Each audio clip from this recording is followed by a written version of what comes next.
I can share. Hold on, where is my presentation? Hold on. Can everyone see? Yes. Yep. Mm-hmm. Yes. Okay. Good. So I'm about to present you. It's an amazing job. It's an amazing project. I was really happy to do it when they called me and asking me if I wanted to do it. And I'm also and also really proud of it. So here is the ITU, the intensive therapy unit, created. It's a concept from a FG and also in association with Caris Foundation. So what we are doing is we choose a vulnerable population, the patient with HIV who actually doesn't really have an hospital for them. So most of the time, they are really, you know, how patients with HIV, how they are really criticized and how difficult it is for them to accept and then for people to accept them. It's the same thing for the vulnerable children who doesn't ask, who didn't want it to be infected, to get infected. So I think it's a great idea. So the intensive treatment therapy is the highest level for of patient dependency. And what we do aggressive therapy, treatment therapy too. So that's why we didn't want only to have them for and treat only malnutrition, but we wanted the unit to be a unit where we can also provide a quality of care and intensive care too. We are not able to ventilate, to do invasive ventilation, but if we have patient who's in respiratory distress, who needs oxygen support, this we can help. And also with patient who needs monitoring. So it's a setting with 25 beds. We're receiving patients from children from 0 to 18 years old, and especially HIV positive. But we do receive other patients who's not HIV positive. In the case that the creche at Kenskov, the orphanage at Kenskov needs a monitoring or special needs for a patient, we are open to receive them. And also malnutrition patient, this is our goal.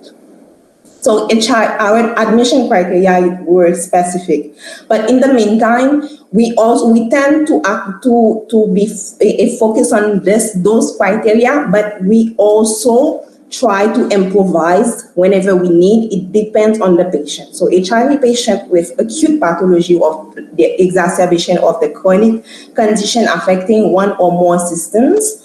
So I remember how one of our first patients was an adolescent who had an ulcer on his leg, who needed a graft. So for months, we were there on doing wound care, and then finally we did a graft for him. It was a success. And especially patients with malnutrition that require nutritional support. How did we start? So I remember we started the project physically. We started the project in March, but we were talking about it since last year, December last year. So we started first in March with multiple sessions of education to make sure that the nurses understand the process. We did lecture on HIV, on the meds, the drugs for HIV patients, our expectations, social aspect, and then all those specific topics that I really care about, because the social aspect of each patient is really important. That's what's gonna make them feel comfortable, human, because for them, they are not human beings. So this is our project. So we started receiving patients physically in April, one from the orphanage, you all know Mighty Max. And two from Caris. One of them, it was the one with the ulcer. And from April to October, it's a 10 months now. We had a total of 19 admission, an average of 2.7 patients per month. And as you can see, most of them were male. And the last month, we received more female than male. We are receiving requests from all over the place, not only in Port-au-Prince. So from Jeremy, Kai, and everywhere, we are receiving requests Yeah. for those patients. Mhm. And how we function. We have one pediatrician, myself, available 24/7 on call. And even if I'm not there physically, but most of the time during the week, five days a week, I'm there physically in the unit. And we have one head nurse who coordinates all the protocols, the educations, and also the drugs, and 8 registered nurse who are responsible for the patient care. Equipment and drugs, thank you for partners from FAG that we receive a lot of donations so that we can run the unit. And also we have Kerry's Foundation who helps in the foundation. And also we have Jesco who provide us the drugs for the HIV treatments. In terms of activities, we emphasize for the nutrition. So we have a balanced diet. We have a nutritionist that we consult whenever we need. And we also use special formula for patient who has lactose intolerance or allergies to the core milk. And we also specifically we use for the malnutrition treatment. The F75 and F100 is a high protein calorie milk for the patient and plum peanut. It's not easy. It's not something we can find in ground. Most of the time we have to ask for donation, and also last time we had to buy it from friends. Monthly, we have a meeting so that we can discuss about patient evolution, their social aspect, and their plan for the follow-up and discharge with CARIS and FAG team. And of course, the daily follow-up on patients.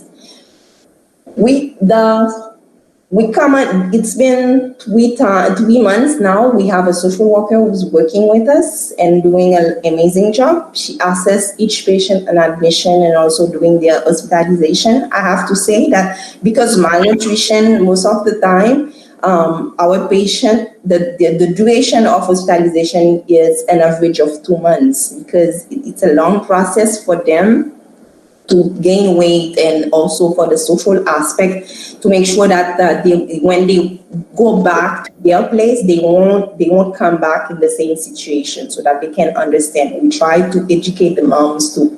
So continuous medical education for the staff, it's important because they have to be aware of the changes in the treatment, and then to make sure that everything is in place. And whenever we need, we make sure that patients have specialist consult, dentist, cardiologist, psychiatric, and surgeon. We make it available for them whenever we need. And a psychologist to consult sometimes we have. So what are our future plans? Since we started, we think the way the evolution is and the way we are treating the patient, we think about multiple things, a plan that we have. So patients are staying more than one month with us.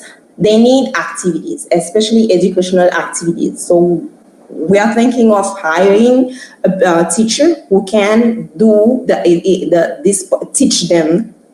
teach them, and occupational activities for the mothers because they're here. So and in a place that sometimes they come from out of Port-au-Prince, so they need to have some kind of activities to make them happy, to teach them how a human being should be, and also something that they can go back home with. And physical therapies, because most of the time with the HIV patient, they have a delay in their psychomotor.